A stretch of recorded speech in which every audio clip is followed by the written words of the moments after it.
Está encabronado. Sí, está usted alcanzando a escuchar, me saca de mis casillas el ver que la impunidad de la delincuencia en todas sus formas sigue haciendo y deshaciendo en esta ciudad y en este país. Y las autoridades, las responsables de que no se violenten los derechos de los demás, ¿en dónde están? Robando. ¿En dónde están? Sí, pero pues la verdad es que hay quien lo puede tomar con cierta pasividad, ligereza. A mí sí me exaspera. Porque lo que pasa es que ya no es la delincuencia organizada, que está muy bien organizada, ya es el ciudadano común y corriente. Es el modus vivendi de todo el mundo. Ya la mentalidad dio un brinco para decir, puedo hacer lo que quiera y que nadie no voy me a tener moleste. consecuencias. Y que nadie me moleste. Déjame, Ale, por lo pronto, claro, Alejandra Fonseca, una de las divas, y vamos a ver el viernes finalmente cómo está la votación para ver quién encabeza a los y las divas de Realidades y Opiniones de México, Prioridad y Foro 21. Por lo pronto, gracias por acompañarnos, estamos empezando la semana y pues mire, acompáñenos. Además de Alejandra Fonseca, estará el maestro Aurelio Leonor, que recibió un premio de tus amigos, don Alejandro Armenta, un reconocimiento por una larguísima trayectoria de mi querido Aurelio. Y por supuesto cerraremos este lunes con la voz autorizada de don José Centeno, director de Más Data Comunicaciones. ¿Cómo estás, mi querido Gerardo? Hoy te veo tranquilito, fíjate. No te veo enfurruñado ni... No, así están ambos dos. Por eso dije, mejor quito ese rostro y vámonos. Yo me dormí una siestecita. Está bien. Déjeme darle el saludo como es obligación y es una necesidad a usted que nos permite entrar a su hogar, al trabajo, la escuela, la fábrica, el comercio, con el auto, las manos libres.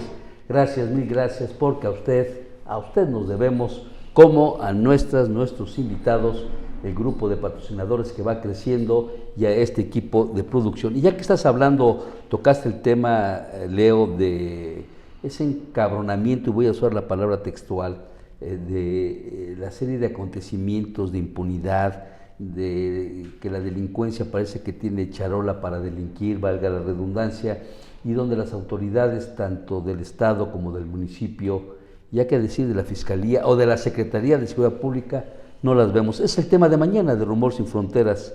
¿No hay descomposición social en Puebla? Se pregunta. Y en 48 horas acribillan a 3 policías y a 2 estudiantes. 3 policías en Chignahuapan, 2 estudiantes del Tecnológico de Estudios allá de la Sierra Norte en Zacatlán. Si esto le sumamos los acontecimientos de la semana pasada, no son suficientes para diagnosticar que hay descomposición social, según el señor gobernador. Allá voy. Y en la semana pasada el gobernador, cuando se dan los 4 asesinatos, entre ellos 2 de los hermanos Castillo Pacheco, que causó tanto revuelo, pero que según para el gobierno y las autoridades fueron ejecuciones, como si eso cambiara un poco el panorama. El panorama, sí. Exacto. El Ejecutivo dice no hay descomposición social. Por eso la pregunta de mañana, con un nuevo fin de semana sangriento, donde el jefe de la policía del Grupo Especial de Chignahuapan era un delincuente que desde 2018 tenía orden de aprehensión por crimen de alto impacto, crimen doloso, y la Fiscalía no sabía que estaba de jefe de este grupo de operaciones en Chignahuapan. Pero espérame, ¿y dónde está el alcalde? Que también desconocía que su jefe policíaco tenía una orden de aprehensión. Pero ahí dejamos el tema para darle paso. No, para que porque despierte. Ale le va a entrar al tema eso. También, porque aquí estás hablando, Gerardo, de delitos de alto impacto. Claro. Pero los delitos más sencillitos, de los cuales acaba de ser víctima hace unos momentos una de nuestras colaboradoras. En su momento que pase para que narre esta experiencia donde, pese a que llegaron los de peritos de la Dirección de Vialidad o exdirección de Vialidad, porque no sabemos ahora con este desbarajuste quién es quién en los precios, obviamente de tránsito, de vialidad, que pese a que ellos no son culpables, está esta famosa banda de montachoques La o conocida montecargas, como montachoques, o ¿no? montecargas, Sí. cualquiera de las dos, que esa es una junto con la otra que tú vas en tu vehículo y se te cruza una mujer y te hace la seña y tú inocentemente te paras y cuando menos sientes ya llega otro carro, llegaron motos, te asaltan, si bien te va, no te pasa nada. Esos son los dos delitos que están ahorita en boga. Pero insisto, eso no es suficiente para que se considere una descomposición social en Puebla. Vivimos y en por paz. eso, cuando un periodista le pregunta al señor gobernador, pues él dice que es un periodista y su medio malqueriente del gobierno. Es ¿no? que es el modelo que están siguiendo de arriba para abajo, parejo. O sea, AMLO hace exactamente lo mismo. Sí, claro. Y de veras es increíble. Hace rato estaba yo leyendo que decían que en la democracia quienes quieren conducirla son los que más nos engañan. Entonces ahí lo triste es la capacidad de ser engañados que ya tenemos, porque por ejemplo, si tú haces una encuesta, no a modo, sino real, la gente todavía sigue creyendo. Entonces llega un momento en que dices, ¿qué tenemos en la cabeza? Que viendo lo que vemos, sabiendo lo que sabemos, viviendo lo que vivimos, todavía creemos en que todo está bien. ¿A qué le llamamos estar bien? ¿A que no nos pase algo? O si nos pasa... Consuelo es, oye, dale gracias a Dios que estás vivo. En lo clásico. Sí. O el gobernador que le dijo al reportero Daniel Cortés, veniste a la rueda de prensa, Sí. Casagoy, veniste con escolta, ¿acaso te vinieron esa- cuidando, te pasó algo, carajo, cuando el señor lleva un verdadero convoy, Sí. como si estuviéramos viviendo en la Colombia de ayer, Sí. o la era del... 2 o 3 camionetones ahí, escoltados además por No, 3 camionetas igualitas, sí, blancas, que sí. trae el señor Suburban, lleva las unidades de la policía, lleva motocicletas, lleva una ambulancia, es un convoy de 10 unidades más o menos, y paralizan el tráfico por donde el señor pasa. El señor no está cuidado, ¿verdad? Porque vivimos en una Puebla de paz y tranquilidad.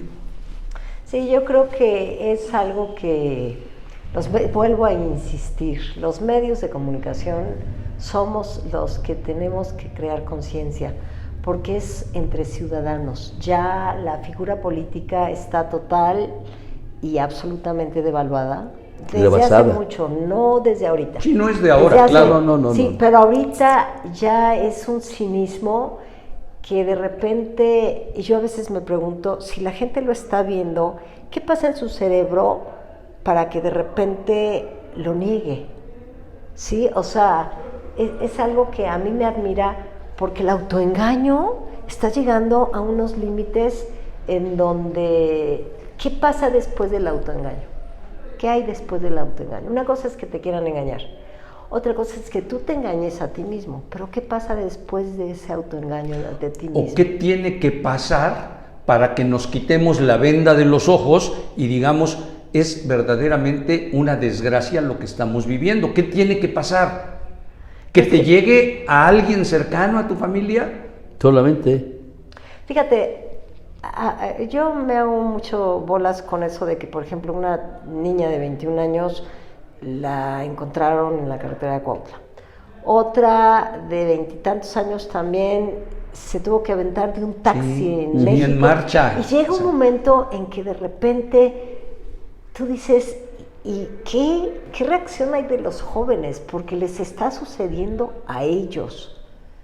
Esta época en donde tienen todo el derecho a divertirse, de salir vestidas como quieran, ya nada es permitido. Y entonces, ¿cómo se las arreglan en su conciencia para ver un futuro, una esperanza? Yo la verdad, de repente, la verdad digo, qué bueno que tengo la edad que tengo, porque yo no sé qué hubiera sido de mí si yo tuviera ahorita 20 años. Y que tienes ganas de salir con los amigos, tienes ganas de tomar, y la amiga a lo mejor te pone para que te maten. Pero Lo que pasó con esta muchacha de Adna. Vale. Sí, Ariadna que va con su amiga, el novio de su amiga, y la encuentran por rumbo a Morelos, muerta. La autoridad dice que murió por asfixia porque llevaba un alcoholismo agudo, y resulta que no, que fue asesinada en el departamento del novio o de la amiga. Pero ahí se habla de que la Unión Tepito es el que controla la fiscalía, el gobierno de Morelos.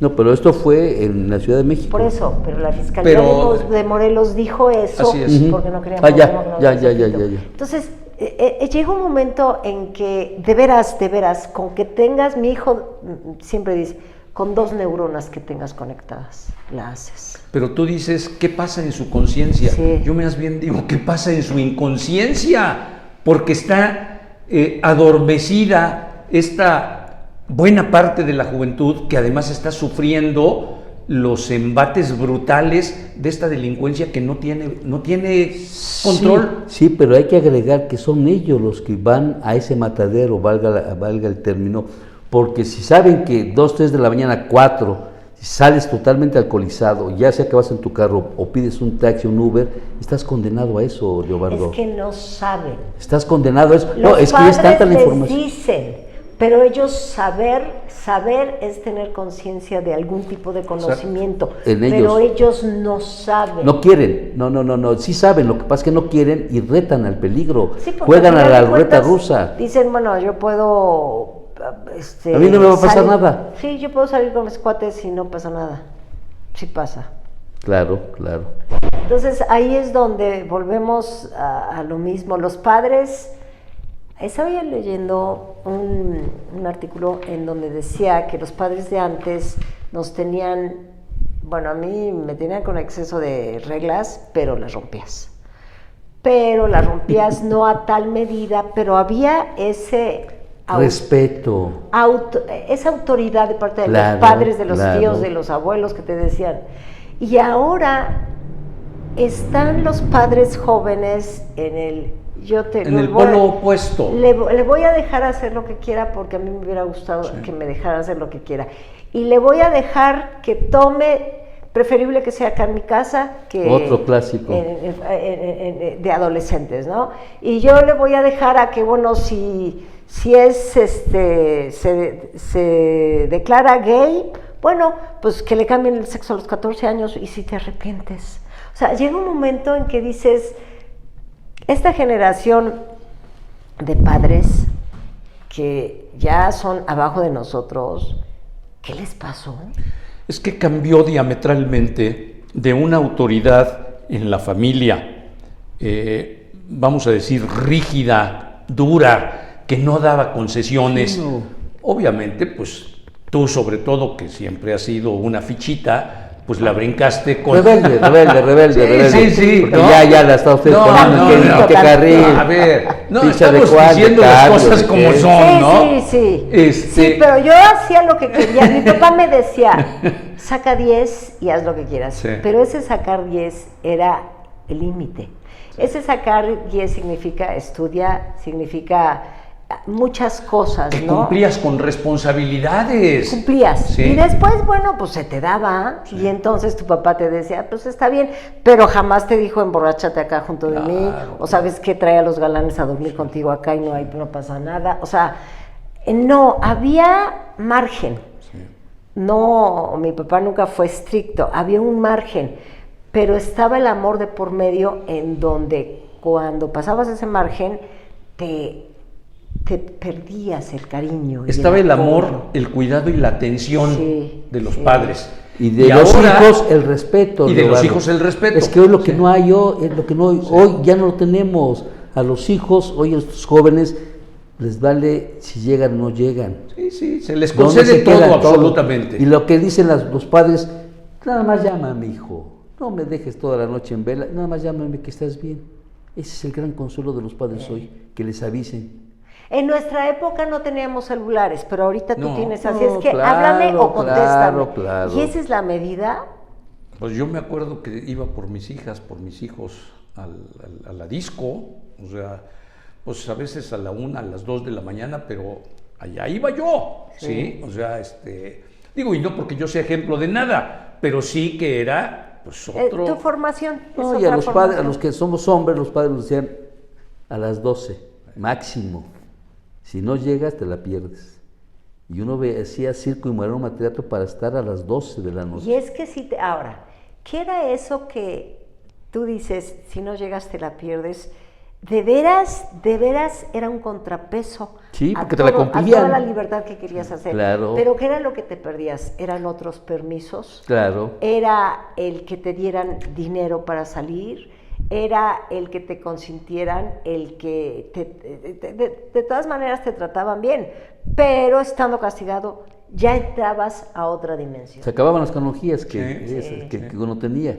Y que te interesaban, hacerlas bien, porque en ocasiones a lo mejor te salías y tú decías, no, mejor me regreso porque tu propio voy a beneficio. perder más Claro, por menos. Claro. Hoy Sobre no hay todo, eso. no. Hoy no lo hay.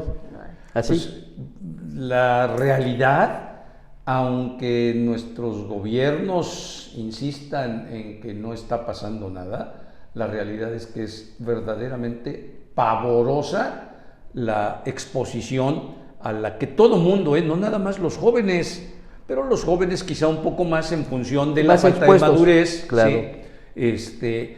A ser víctimas. Ve este evento que hubo allí en el Salón Country de San Manuel, Sí. donde un grupo de estudiantes terminaron intoxicados. Sí, por y ahí. ya los dueños del negocio, de este Country Club. galerón del Country Club, porque es un galerón, no, es una fiesta privada y los chavos trajeron su propia bebida.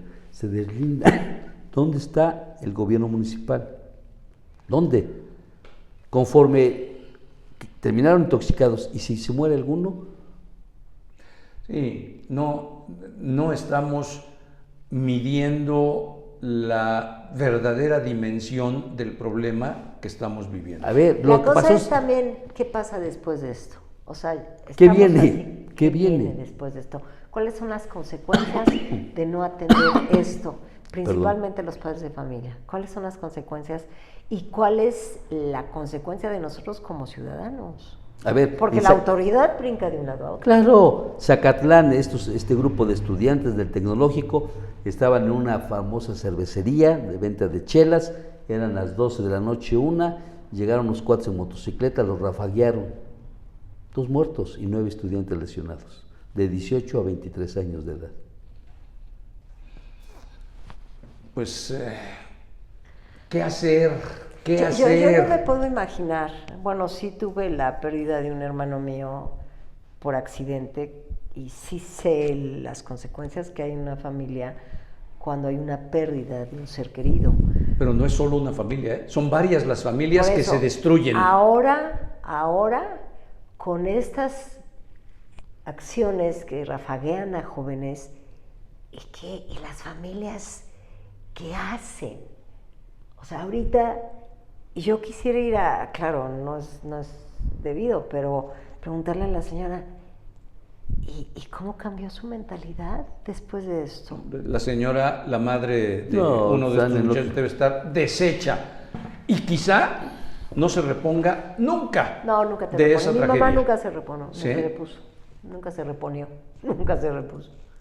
Mi mamá, y fue un accidente, un atropellamiento, iba en bicicleta y y nunca se repuso.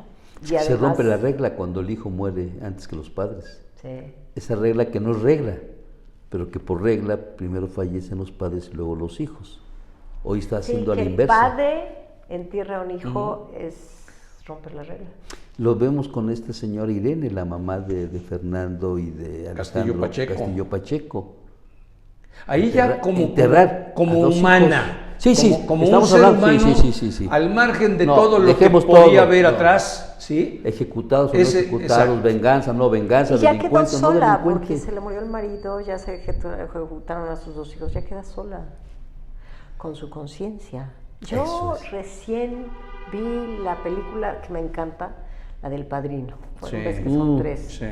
Son 3 o 4. Son 3. Esa película se puede ver 20 veces, sí, pero lo que más me impactó fue cuando a Michael Corleone lo matan al final de la tercera película bueno, lo iban a matar y entonces terminan matando a su hija. No, exactamente, a la hija que era su adoración. había de su hijo a cantar y salen del teatro. De la ópera. De la ópera, exactamente. Y después él se ve envejecido, se acabó. Sí. Vivo. O sea, el problema es que sigues vivo. Sí, y muerto pero estás en vida. muerto en vida. ¿Sí? Ese es el término. Entonces, ahí yo me pregunto, digo, se me haga la boca chicharrón, pero a quienes les sucede, ¿qué les pasa por dentro como para no hacer algo para que por lo menos su familia cambie? Porque una pérdida, claro, está el duelo, está la pérdida que es irreparable, pero también llega un momento en que ¿cuál es el aprendizaje? Porque al final de cuentas, yo creo que tenemos que aprender y no aprendemos. Por eso hablan que esta generación de los 50, 60 que somos nosotros no volverá, porque nos ha tocado desde esa disciplina, desde ese amor adulto de nuestros padres, desde ese respeto a las pandemias, a los terremotos que hemos pasado, y esta generación, la actual, quién sabe a dónde llegue mañana, si es que Sí, llega. ¿qué tipo de padres van a ser? Cuando ellos han sido producto de laissez una faire, educación laissez-passer. muy dejar light. hacer, dejar Sí. pasar, no pasa Exacto, nada. Exacto. Y yo creo que tiene mucho que ver las drogas. Yo, por ejemplo, me he dedicado a estudiar cuáles son las consecuencias de las drogas, ya las novedosas, Pues las sintéticas, sobre las todo. sintéticas, y lo rápido que Todo te acaban. Que te bueno, enganchan, destruyen. nos matan, te nos No, te matan, te matan. Pero llega un momento en que dices, ¿y el cerebro? Porque esos daños son irreversibles. Sí. Son bombazos Y al cerebro. esos van a ser padres Sí. de otros niños y van a engendrar hijos. Yo me acuerdo también de una película que vi en donde la mamá era una alcohólica a morir y entonces está embarazada y van a hacer el bebé y el niño, todo lo que es el líquido amniótico era puro alcohol. Olía a alcohol y fue un caso real y después el niño tuvo muchísimas problemas, taras, incapacidades. Naturales al haber heredado esa condición genética. Entonces, Ahora imagínate de una drogadicta o drogadicto. Sí. y tienen hijos como si nada. O sea,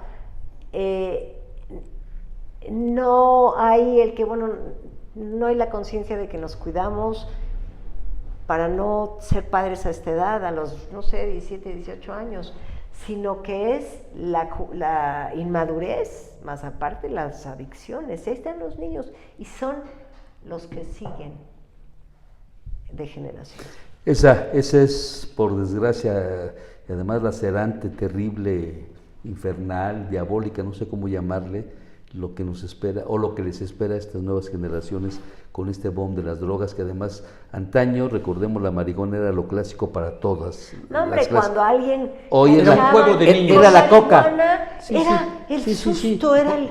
Y Por la eso. coca era la de los ricos. Pero comparada la marihuana con lo que hoy desgraciadamente se mete tanta gente, pues era un juego de niños. Y los regalan como dulces. Sí. Ahora Además, con el Halloween, es lo que estaban diciendo, que a ver, porque además es mucho más barato que la natural, la cocaína natural, el fentanilo, y entonces, pues como dulces. ¿Y cuántos niños? Son personas de 30 a 50 pesos te los venden. Y se quedan enganchados para solamente Dios sabe qué tiempo y con qué consecuencias. Sí, porque todavía no hay estudios al respecto, ¿eh? No hay estudios. No, es que es una mezcla de porquería. ¿Cómo son los hijos de esas personas? No, porque es el boom de hoy.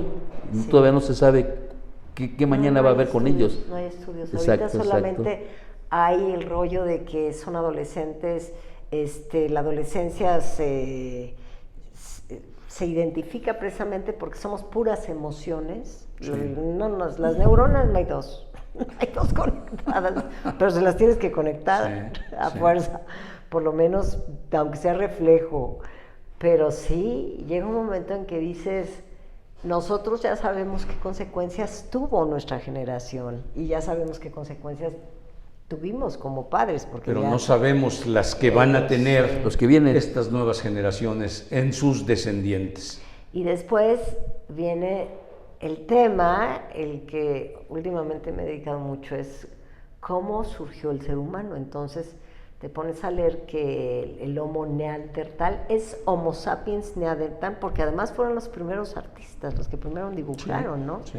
Bueno, y de repente dices la riqueza de esas personas, de cómo articularon el lenguaje, de cómo pintaron las cuevas, y de repente cómo hemos evolucionado al Homo sapiens sapiens, y de aquí, ¿para dónde vamos?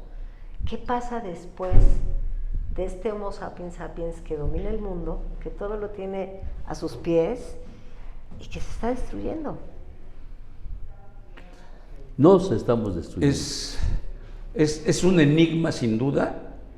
Sí, porque esta vertiente que plantea Alejandra Fonseca, pues es en base a la historia, los libros, y por otro lado está la línea católica, la línea religiosa de donde venimos, y es un tema muy controversial, pero ambos respetables. No, pero además ambos se tienen que plantear qué pasa después. Eso. De cómo estamos, o sea, tú puedes decir que lo que tú quieras. Sí, misa. Sí, tú puedes decir que hubo un origen, un punto del paraíso.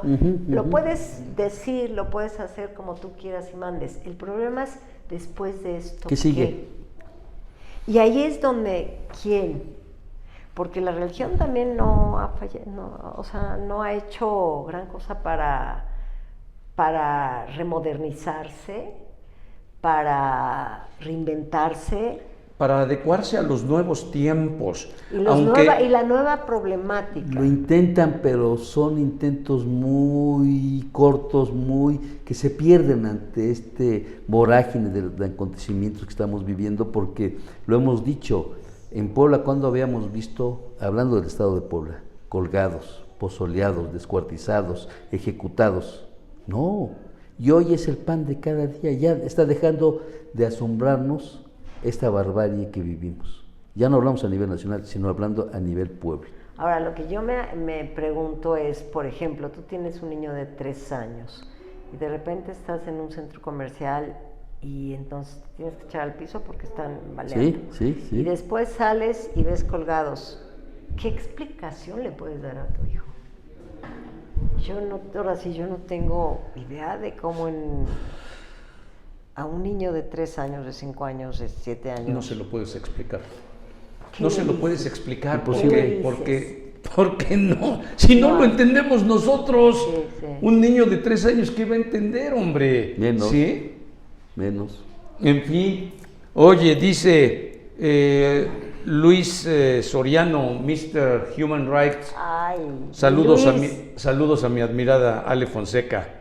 Y Marian Garrido también dice, buenas noches, saludos a todos. Bueno, mi Luis, me he tratado de comunicar contigo desde hace como 2 semanas y no tengo suerte. A ver si tengo suerte o a ver si tú me encuentras primero. ¿Sabes por qué no lo has encontrado? ¿Por qué?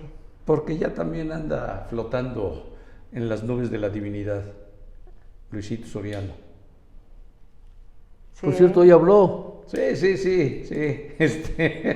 le fue usted el avión. En fin, no. No, es que él dijo que sí, que usted había dicho que sí.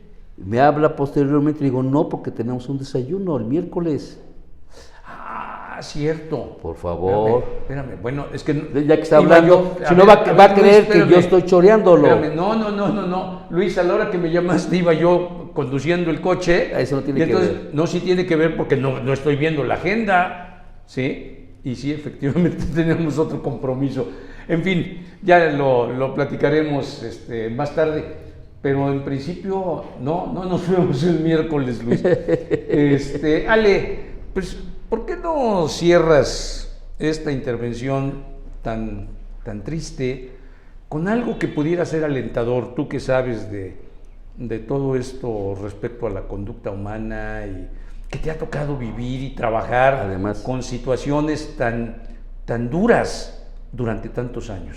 Fíjate que lo único que yo puedo decir, y a pesar de que eso, o sea, el grupo que yo manejé fue hace 30 años o 20 o una cosa así, pero ya pasó mucho tiempo porque dio un brinco la gente. Y además es otra realidad. Cambió el mundo, sí, cambió el mundo, sí. Se digitalizó, bueno, en fin. Yo sigo insistiendo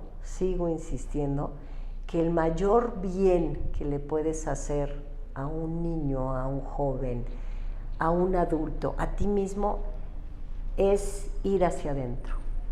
Tienes que empezar a esquematizar quién eres, cuál es tu propósito en esta vida, sea religioso o sea como tú lo quieras, y cómo lograrlo, porque una cosa es proponértelo y otra cosa es conseguirlo. No, y además, aun cuando te lo propongas, ¿cuál es el camino para llegar a la consecución de ese propósito? Pero esa solamente es un camino que tú tienes que descubrir, nadie te lo va a descubrir. Y yo sigo insistiendo que la introspección es lo único, por lo menos a mí en lo personal, y sí lo puedo decir, es lo único que te salva. Y cuando he hablado con personas que sí están en condiciones ya muy en crisis, cuando les planteo la posibilidad de que lo tomen en cuenta, les ayuda mucho, porque es entrar no a tu ego. Nosotros estamos viviendo ya en el ego, que es el yo falso, es el yo verdadero, es el yo genuino, el que te dice, y que tiene que ver con la conciencia, y tiene que ver con la conciencia superior. Entonces, yo sigo insistiendo que lo que más nos hace falta, todo el mundo estamos distraídos en nuestros aparatos, sí, y eso más nos vierte hacia afuera. Entonces, yo sigo insistiendo que es hacia adentro. A mí lo que más riqueza me ha dado es esa introspección encausada, porque todo el mundo tiene un motivo para ir para adentro, ir hacia adentro. A lo mejor es porque dices, híjole, me siento mal cuando hago esto, o me siento perdida, o me arrepiento. Yo apenas platicaba con una señora que adoro, doña Braulia, la adoro de veras, y ella tiene 73 años, y hace 41 su comadre, la hija había abortado una niña que estaba ahí en una caja en el suelo, y ya estaba con parálisis cerebral y todo eso, y entonces ella la adoptó. Y entonces la fui a ver ayer y me platicaba, esa es mi estrella que me mandó Dios. Y me dice, ¿y sabe qué, doña Alejandra? No me arrepiento. Entonces, cuando yo veo las condiciones en cómo vive, cuando yo veo los sacrificios que hace para atender a esa niña y para darle lo mejor que puede, digo, nosotros tratamos de ayudarla, y ese no me arrepiento, no sabes cómo me resonó, porque yo de repente saco una letanía de lo que me arrepiento y digo, ay, no. Y no se asemeja lo mínimo a lo que ella tuvo que vivir haciendo. Y luego además me dice, yo a usted la puedo engañar, yo a él lo puedo engañar, pero a Dios no lo engaño. Fíjate, qué bueno que tocas ese punto.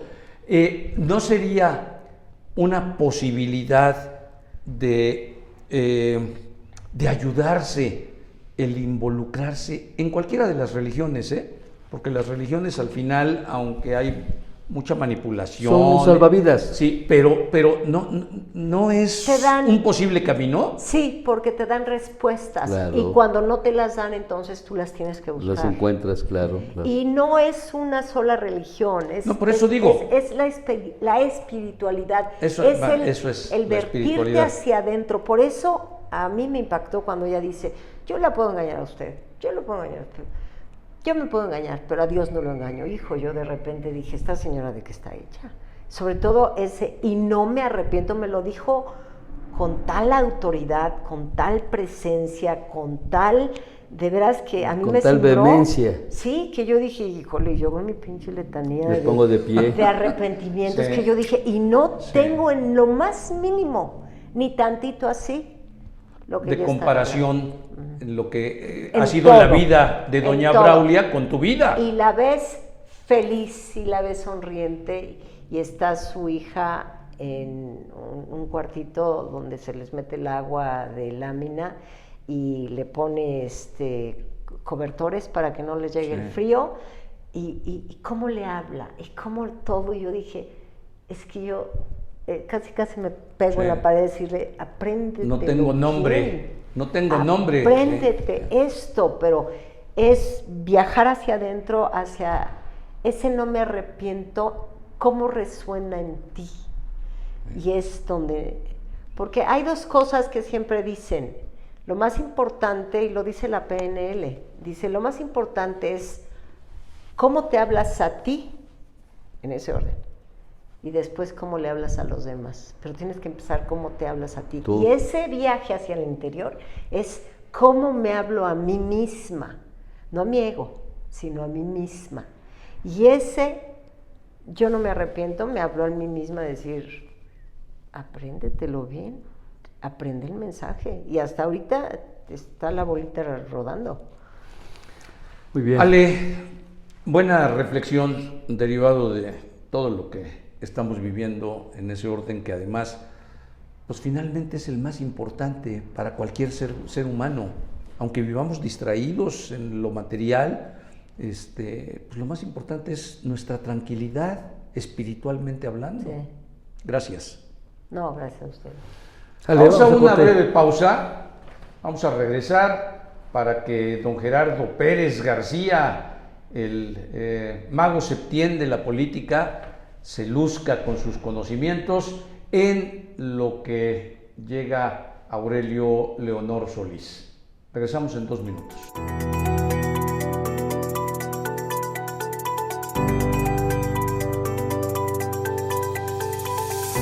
Rosario Oncoboutique es el único lugar en Puebla pensado en el paciente que enfrenta un diagnóstico complejo como es el cáncer, brindando soporte y bienestar. Somos la primera y única oncoboutique en Puebla que te ofrece productos y servicios de oncoestética.